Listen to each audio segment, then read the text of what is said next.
Imagine suddenly facing eternity. You're trapped in a burning building, gasping for breath, flames roaring around you, thinking this is your final moment. Then something shocking happens. Today, you'll witness the incredible near-death revelation of a firefighter who crossed to the other side and returned with a message that could change your life forever. Have you ever questioned whether you're truly chosen by God? Do you carry these 7 unmistakable marks, hidden from most people, but obvious to heaven itself? Or are you secretly worried that your faith might not stand the ultimate test? Stay with me until the end of this video, because today you'll discover exactly what these 7 powerful marks are, and whether you have them. Before we dive into this astonishing revelation, I have a quick request. Did you know that many of you watching right now aren't subscribed to the channel? If you're touched by today's powerful story, please hit that subscribe button below and turn on notifications so you never miss another life-changing message. Now tell me in the comments, do you believe you're truly chosen? Let's find out. The smoke was thick, like a black wall, choking out every ounce of oxygen around me. Sirens screamed somewhere in the distance, muffled and surreal, as if calling from another world. Flames roared hungrily, wrapping around beams and devouring memories that belonged to strangers. My suit was supposed to protect me, but in that moment, it felt useless, just fabric against an inferno. My vision blurred, the edges darkening rapidly. I dropped to my knees, gasping, coughing, desperate for air. And just like that, my strength evaporated, slipping through my fingers like sand. A single thought pierced the chaos. This is it. This is how I go. Everything went black. Pitch black. Yet I felt strangely weightless, as if drifting upward through layers of reality. I was suddenly aware of an intense clarity, a brightness exploding in my chest, illuminating the dark corners I'd spent years ignoring. There, suspended between life and death, something happened inside me. Something profound and unexpected. It was more than a momentary glimpse into eternity. It was a seismic shift, deep within my soul. I felt my heart twisting, turning, transforming, abandoning every worldly desire I'd ever clung to. Wealth, recognition, status, these things suddenly seemed absurdly trivial, like cheap toys next to pure gold. As my spirit floated higher, I saw myself clearly for the first time. My life, filled with endless striving and shallow achievements, had been nothing more than an empty performance. I'd thought I knew God, attending church services, reciting prayers, playing my role dutifully. But here, standing face to face with the raw truth, I realized I'd never truly known Him at all. My religion had been external, a hollow shell hiding a heart consumed with ambition and pride. Tears streamed down my face as I acknowledged the truth. I was lost, desperately needing redemption. Right then, something inside me shattered beautifully, and I felt a deep yearning for real, lasting change. Suddenly, scenes from my past rushed forward, flooding me with memories I'd long buried. Moments I'd chosen career over family, ego over humility, pride over kindness. I watched in shame as the man I had been, the self-assured hero firefighter, faded away. I knew I could never return to that existence. My priorities shifted instantly, no longer anchored in temporary pleasures or fleeting applause. Instead, I hungered intensely for eternal treasures. Compassion, selflessness, genuine love. The same transformation I'd heard about in sermons but never understood became vividly real, as tangible as the flames I'd just escaped. I was no longer the same person. My old self was dead, burned away in that fiery crucible. In the depths of that extraordinary experience, The image of Saul becoming Paul flashed clearly into my consciousness, resonating profoundly. Once an arrogant persecutor, Saul encountered God and emerged with a transformed heart, becoming Paul, a man passionately committed to eternal truth. Now I understood what true transformation felt like. The painful yet liberating destruction of the old to birth the new. It wasn't gentle or comfortable. It was radical and life-altering. My heart beat differently now, every pulse whispering a reminder of this rebirth. As I hovered on the edge of eternity, one realization shone brighter than any fire I'd faced. Being chosen by God isn't about rituals or scripture memorization. It is a transformation so deep, so undeniable, it reshapes your entire existence. I was floating somewhere beyond life, suspended between worlds, overwhelmed by the rawness of what I'd just experienced. The clarity I'd gained moments earlier about my transformed heart began seeping deeper, reaching new layers of understanding. Out here, stripped of all pretense and pride, truth was no longer something distant or negotiable. It stood directly before me, crystal clear, demanding a decision. And the question it asked pierced straight through every comfort zone I'd ever built. Will you embrace me fully, no matter the cost? My soul trembled, not from fear, but because I knew that genuine truth never comes without sacrifice. A vision flashed vividly before my consciousness, pulling me back to a familiar Sunday morning years ago. I remembered sitting in church, nodding along politely, thinking I understood it all. I recited scripture like lyrics to a familiar song, always comfortably sidestepping passages that challenged my lifestyle. Sure, I loved God, but my love had limits. I clung tightly to control, unwilling to surrender completely. But here, in this supernatural moment, that casual approach felt shallow, almost offensive. Truth wasn't meant to be convenient. It was meant to radically disrupt everything false, selfish, and worldly. This realization cut deep, confronting me with the painful reality of how far I'd been from truly loving truth. A scene from the Bible emerged powerfully before me. The rich young ruler kneeling at Jesus' feet. I saw him clearly, a man torn between two worlds, asking how to inherit eternal life. Jesus offered him truth, clear and uncompromising. Give up everything, sell all your possessions, and follow me. I watched the young man's face crumble, his expression anguished, heartbroken, trapped between his desire for truth and his attachment to wealth.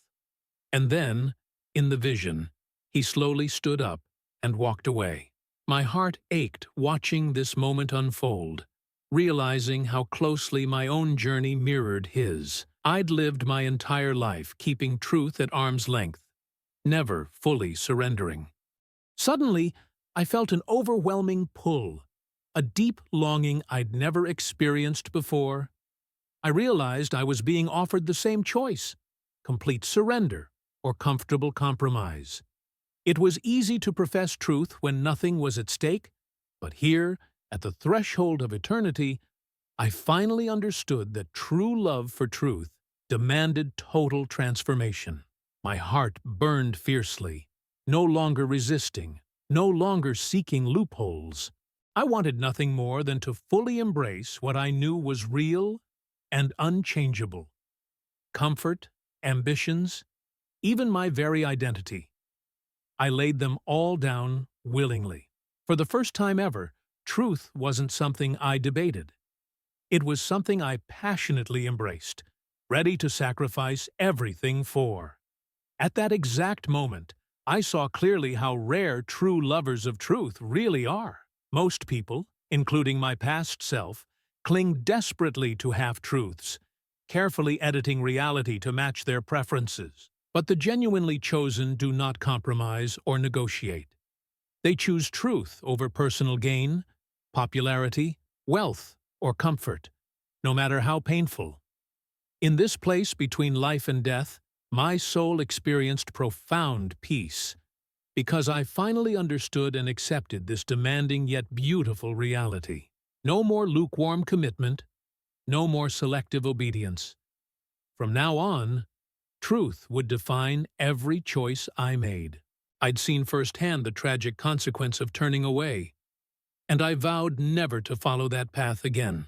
My love for truth became unwavering, a fire inside me that would never again be quenched. In that endless expanse between life and eternity, memories surged forward again. This time, they were vivid snapshots of my life's greatest trials, hardships I'd tried desperately to forget, moments when pain seemed unbearable, when tragedy tore apart my carefully constructed facade. Yet here, with startling clarity, I saw those dark chapters not as punishments or random misfortune, but as deliberate, refining fires carefully orchestrated by the divine hand of God Himself. They were painful, yes, brutally so, but now, standing on the threshold of eternity, I finally understood their purpose. Trials were never meant to destroy me. They were designed to forge me, shaping and refining my faith, making it genuine and unbreakable. Suddenly, I was standing beside Job, the ancient biblical figure whose suffering was legendary, whose name had always symbolized endurance. His presence was powerful, compelling me to observe his trials from an intimate vantage point I'd never experienced before. I watched his life unraveling piece by piece, losing his possessions, his family, his health. His agony resonated deeply within me, evoking echoes of my own darkest hours. Yet, I saw something astonishing. Job never abandoned his faith, never cursed God, even when everyone around him urged surrender. He persevered, clinging to hope amidst unbearable suffering. In that moment, I realized perseverance wasn't passive. It was active, bold, relentless trust in God, even when everything else was stripped away. My own trials flooded back vividly, times I'd questioned God's goodness, angrily shaking my fist at heaven when life's unfairness crushed me.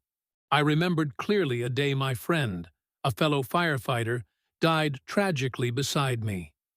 I had carried deep, unspoken bitterness, silently blaming God for allowing it to happen. Another memory emerged: the loss of a relationship, a betrayal so deep I'd felt shattered beyond repair. In my anguish, I'd assumed God had abandoned me, leaving me to suffer alone. But here, in this supernatural revelation, I saw each painful experience differently. Each moment of pain was designed intentionally to draw me closer to genuine faith, stripping away false securities and revealing my desperate need for Him. Now, suspended above earthly understanding, my perspective shifted dramatically. What once seemed cruel and meaningless suddenly became profoundly meaningful, like precious metals being refined in fire. God was never absent. He had walked closely with me through every trial, patiently waiting for me to recognize His purpose. The fiery pain of loss, grief, disappointment, and heartache had purified me, burning away pride, arrogance, and self-sufficiency. Every tear I'd shed had watered the seeds of true faith, nurturing growth and strength I never imagined possible. This realization overwhelmed me with gratitude, erasing bitterness and anger that had held me captive for so long. At that moment, I heard a powerful voice whispering deep within my soul, "Trials are proof that you are chosen." The truly chosen are not shielded from suffering. They're defined by how they respond to it. Perseverance amid hardship becomes their hallmark, a mark distinguishing authentic faith from superficial belief. Job's eventual restoration was powerful proof of this truth. Like him, I'd endured painful trials that seemed impossible at the time. But now, seeing clearly from this eternal vantage point, I understood they were not punishment. They were evidence of divine favor, God's way of preparing me for eternity. Perseverance wasn't merely survival. It was active trust, faithfulness under fire. The ultimate sign of being truly chosen. Hovering between worlds, my soul began to feel a profound, indescribable yearning. It wasn't just a vague longing for something better or more fulfilling. It was a fierce, burning desire for holiness. Until that moment, I'd never fully grasped what holiness truly meant. Sure, I'd heard sermons about it countless times, nodding along politely, assuming holiness meant merely avoiding obvious sins. But here, standing at the edge of eternity, my heart finally understood holiness as something infinitely deeper, a relentless pursuit, a passionate commitment to righteousness that went far beyond mere morality. It was a desire so intense it overshadowed everything else, reshaping my every thought and motive. Instantly, I was transported to ancient Egypt, witnessing the life of Joseph unfold vividly before me. I watched as he faced temptation, alone and vulnerable in a land that was not his own. He stood firm, resisting Potiphar's wife's relentless advances, not because of fear or guilt, but out of a deep, unwavering desire to honor God. His holiness wasn't merely about avoiding sin, it was an active choice, a powerful testimony of his love and devotion. Seeing this moment so clearly, I recognized myself in stark contrast. How many times had I justified small compromises, convincing myself that minor sins didn't matter, that God would understand? But holiness, as exemplified by Joseph, demanded more than avoidance. It required courage, conviction, sacrifice. Scenes from my own past came rushing forward. Moments I had chosen convenience over conviction, pleasure over purity, acceptance over integrity. I vividly recalled evenings at the firehouse, joining in crude jokes and inappropriate conversations, laughing along to fit in. I remembered clearly the times I'd lied to protect my reputation, or allowed anger and resentment to quietly poison my relationships. Back then, I saw those moments as insignificant, easy to justify.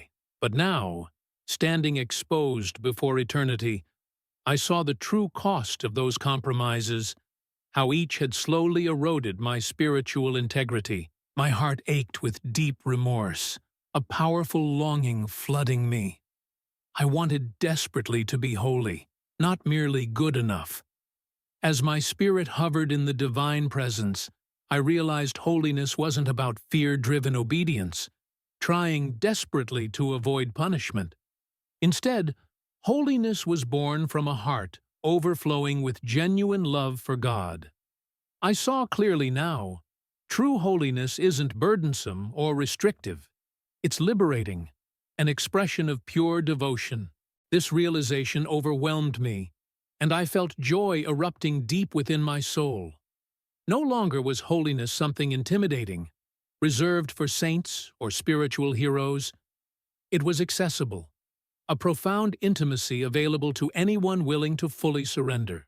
I yearned fiercely to experience that purity firsthand, to live boldly and fearlessly in alignment with God's perfect will. At that precise moment, I understood another powerful truth. True holiness would inevitably set me apart, sometimes painfully so. It meant risking rejection, isolation, even ridicule. Choosing holiness might mean losing friendships or status, standing alone against a culture that celebrated compromise. Yet, surprisingly, that realization didn't frighten me. Instead, it energized me, fueling my desire even further. Like Joseph, I was ready to endure loneliness, misunderstanding, even persecution, if that's what it took to honor God genuinely. Holiness was no longer optional or negotiable.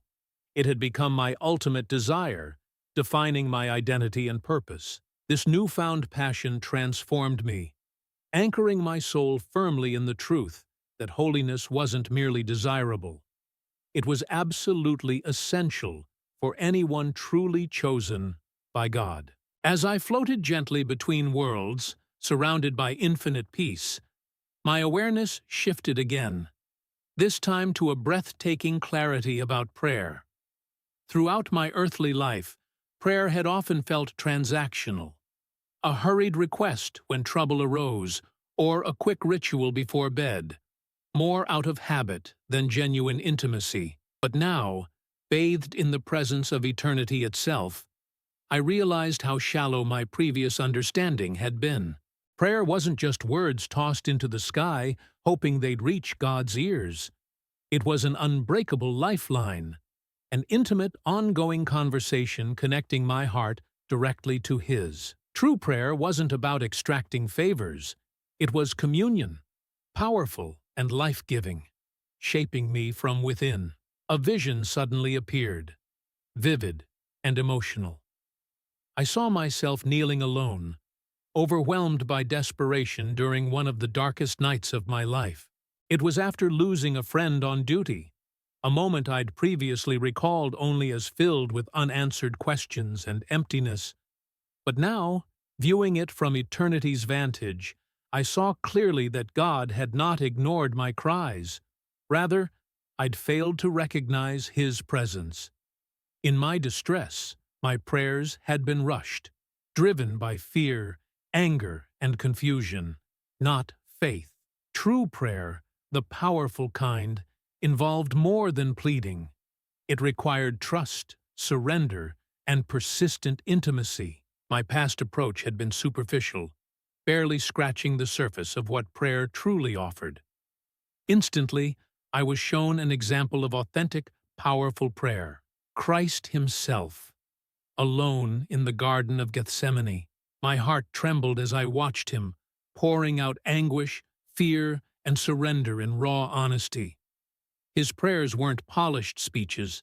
They were heart cries, filled with authenticity, vulnerability, and profound faith. Witnessing this deeply sacred moment, I realized powerful prayer doesn't hide emotions.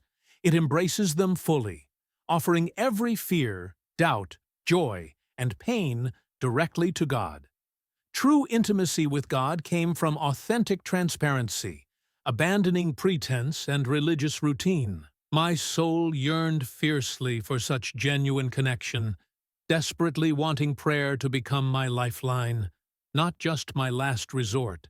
Another revelation flashed before me: the sheer authority and confidence of someone genuinely connected to God through powerful prayer.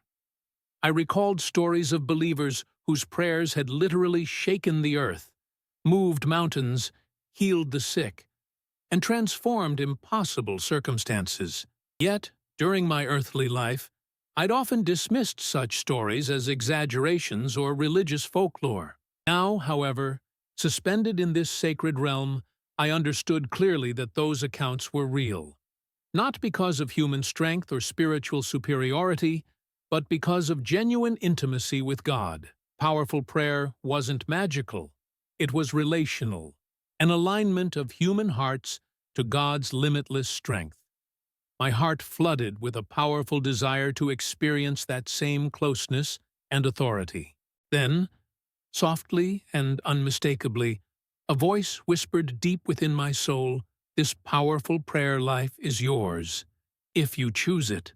Tears filled my eyes, overwhelmed by this invitation. I understood clearly that prayer wasn't a spiritual chore, but an extraordinary privilege, a supernatural connection available to anyone willing to genuinely seek it. Prayer, when rooted deeply in intimacy with God, reshaped hearts, guided lives, and conquered spiritual darkness. It wasn't transactional. It was transformational, radically altering anyone genuinely chosen. My spirit soared, accepting this revelation wholeheartedly. I would never again view prayer as mere obligation or ritual.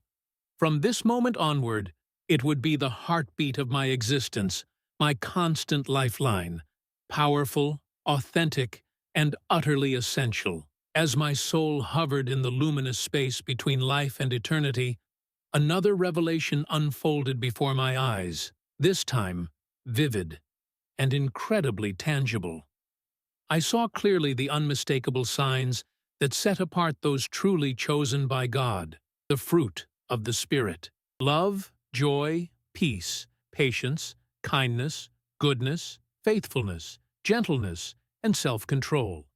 These were not just pleasant traits or mere personality quirks. They were undeniable evidence of a transformed heart, reflections of God Himself actively living within someone. My past flashed rapidly before me, painfully illuminating how my life had often failed to display this divine fruit, despite my outward appearances of faith. I remembered moments of frustration and anger at the fire station, harsh words spoken carelessly to colleagues, impatience flaring up during tense situations. I relived countless days overshadowed by worry, anxiety, and a deep restlessness. These memories haunted me, not because they showed human weakness, but because they revealed something deeper. My faith had been largely superficial, disconnected from genuine transformation. True fruit cannot be faked. It naturally flows from a heart fully surrendered and intimately connected to God. I realized painfully how often I'd substituted religious habits for authentic spiritual growth, leaving my life empty of the real evidence of being truly chosen. Then, gently yet powerfully, I saw the face of a close friend, a fellow firefighter whose life consistently displayed undeniable spiritual fruit. I vividly remembered him rushing fearlessly into burning buildings, not just with bravery, but genuine compassion and selfless love for strangers. He carried an infectious joy even in the toughest moments, an unshakable peace during chaos, patience in crises, and remarkable kindness toward everyone. His goodness wasn't a performance, it flowed naturally, effortlessly from his transformed heart. My soul was deeply moved by this vision, realizing I'd once mistaken his character for mere human goodness, unaware of the divine presence behind it. This fruit wasn't just admirable, it was proof of a living, active relationship with God. In that instant, I understood a critical truth. The fruit of the Spirit wasn't something to achieve through effort or religious striving. It was the spontaneous outflow of God's presence deeply rooted within a believer. Without genuine transformation, all my attempts at kindness, patience, or love were empty and temporary. But when fully surrendered, these fruits appeared naturally, setting the genuinely chosen apart from everyone else. It wasn't about perfection or flawless behavior. It was about authenticity, consistency, and the undeniable evidence of Christ within. My heart burned fiercely, desiring to bear this fruit, not superficially, but genuinely and abundantly, as visible evidence of my transformed life. Suddenly, another image emerged vividly, the figure of Christ Himself, gently teaching His disciples. You will recognize them by their fruit. This profound yet simple truth struck me deeply, resonating throughout my soul. The chosen weren't known merely by their words or appearances, but by their consistent reflection of Christ's nature. In that moment, my heart filled with a burning desire not only to bear this fruit personally, but to live boldly enough that everyone around me could unmistakably see God's presence. The fruit of the Spirit became my new standard, not something burdensome, but a joyful expression of a genuine relationship with Him. It was clear now, the fruit defined the authenticity of my faith, separating genuine transformation from mere religious performance. My spirit embraced this truth with gratitude, fully committed to living it out, both now and always. Suspended in the sacred stillness, bathed in divine clarity, I suddenly felt an extraordinary, indescribable peace descending upon me. A realization, more profound and powerful than anything I'd yet experienced, unfolded gently within my soul. The ultimate mark distinguishing the genuinely chosen from all others, the seal of God. It wasn't merely symbolic, nor could it be earned or purchased through human effort, status, or religious deeds. This seal was a divine, unbreakable stamp of eternal belonging, a heavenly identity given freely, unmistakably, by God Himself. I saw clearly how I'd spent my entire life striving to prove my worth, chasing approval and affirmation from everyone but the one who truly mattered. A vision appeared powerfully before my consciousness. I saw myself standing among thousands, each person frantically holding their own lists of accomplishments, good deeds, and worldly successes, desperately hoping they'd be enough to prove their worth to God. Faces etched with anxiety, people scrambling to earn approval, clinging to the illusion that human effort could secure divine acceptance. But then, with absolute clarity, I understood how tragically misguided this pursuit was. The seal of God wasn't a reward. It was a gift, a supernatural confirmation given only to those genuinely transformed, those whose hearts belonged wholly and irrevocably to Him. My mind flashed back to my earthly life, remembering countless moments I'd struggled with self-worth, chasing affirmation through heroic acts as a firefighter, craving applause, promotions, and public recognition.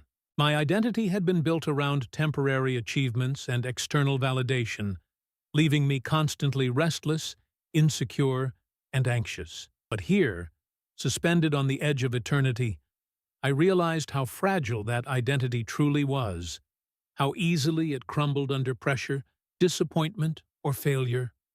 My soul longed fiercely for something permanent, unshakable, and genuinely divine. And now, right before me, was that very reality, the seal of God, an eternal identity no circumstance could ever strip away. Suddenly, I saw another powerful image, a storm raging violently, representing trials and challenges yet to come. People scattered in panic, uncertain of their strength, desperately clinging to temporary shelters. But among the chaos stood those bearing the seal of God, unwavering, confident, and calm. They weren't exempt from suffering, but their certainty in God's eternal promise made them steadfast, unmoved by circumstances. This seal provided supernatural strength, peace, and resilience amid life's fiercest storms. My heart burned with a passionate longing to possess this identity, to live boldly, confidently, knowing my worth and security rested entirely in God's hands, unaffected by worldly approval or circumstances. At that exact moment, I felt an overwhelming sense of divine warmth, a tangible presence filling my very being. I knew instantly this was the seal of God being imprinted upon my soul. No longer did I question my worth, my identity, or my future. I belonged fully and eternally to God, not because of anything I had achieved or earned, but simply because He chose me. This realization released a lifetime of insecurity, fear, and striving. In its place was indescribable confidence, genuine peace, and profound joy. I saw clearly how critical this seal was, especially for enduring life's inevitable struggles, trials, and hardships. It wasn't merely comforting, it was transformative, the ultimate distinction between those genuinely chosen and everyone else. As I hovered there, eternally marked by God Himself, I realized nothing on earth could ever compare to this profound truth. I no longer feared rejection, failure, or abandonment. My identity was secure, forever confirmed by this divine seal, empowering me to live courageously, authentically, boldly. My heart overflowed with gratitude, knowing I'd been eternally marked as chosen. With unshakable certainty, I embraced this truth, prepared to live every remaining moment, reflecting the unchanging reality of belonging fully, permanently, unmistakably to God alone. Now that you've heard this incredible testimony, it's your turn to reflect. Do you recognize these 7 hidden marks of the chosen in your own life? Or do you still feel unsure about your spiritual destiny? Drop your thoughts in the comments right now. I'd love to hear your story. And don't forget, if this video touched your heart, hit subscribe and turn on notifications so you never miss another powerful message like this one. Up next, click the video on your screen now to uncover another shocking near-death experience that'll forever change the way you view eternity.